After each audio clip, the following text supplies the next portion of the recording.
কালো সাগরে শান্তি আসবে, এই প্রশ্নের উত্তর এখন ঘোলাটে। 3 দিনের ব্যস্ততর আলোচনা শেষে আমেরিকা, রাশিয়া ও ইউক্রেন কিছুটা এগোলেও পুরোপুরি সমাধান এখনো অধরাই। দুটো আলাদা চুক্তি হয়েছে, একটি আমেরিকা ও রাশিয়ার মধ্যে আর একটি আমেরিকা ও ইউক্রেনের মধ্যে।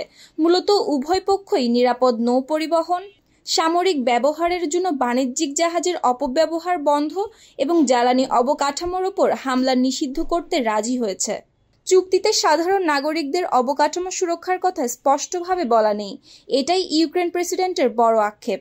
তবে তিনি বলেছেন, এই পদক্ষেপ ভালো, আমরা তাৎক্ষণিকভাবে বাস্তবায়ন করব। ঠিক যখন মনে হচ্ছিল কিছুটা শান্তির আলো দেখা যাচ্ছে, তখনই ক্রেমলিন তাদের শর্ত জুড়ে দিয়ে পুরো ব্যাপারটাকে জটিল করে তোলে।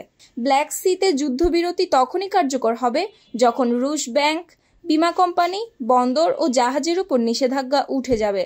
তারা এটাকে শুধু ব্ল্যাক সি গ্রেন ইনিশিয়েটিভ পুনর্জীবন নয়, বরং পশ্চিমা নিষেধাজ্ঞা কমানোর সুযোগ হিসেবে দেখছে। আমেরিকার একার হাতে নেই এই সিদ্ধান্ত। সুইফট পেমেন্ট সিস্টেমের রাশিয়ার ফিরে আসার জন্য ইইউ এর অনুমতি দরকার। ফলে নিষেধাজ্ঞা প্রত্যাহার যে সহজ হবে না তা বলাই বাহুল্য। রাশিয়া জানিয়ে দিয়েছে জ্বালানি স্থাপনার উপর হামলার 30 দিন বন্ধ থাকবে। তবে যদি কেউ চুক্তি ভাঙে তাহলে আবার হামলা শুরু হবে। অর্থাৎ যুদ্ধ থামানোর চেষ্টা চলছে, কিন্তু বিশ্বাসের ঘাটতি থেকেই যাচ্ছে।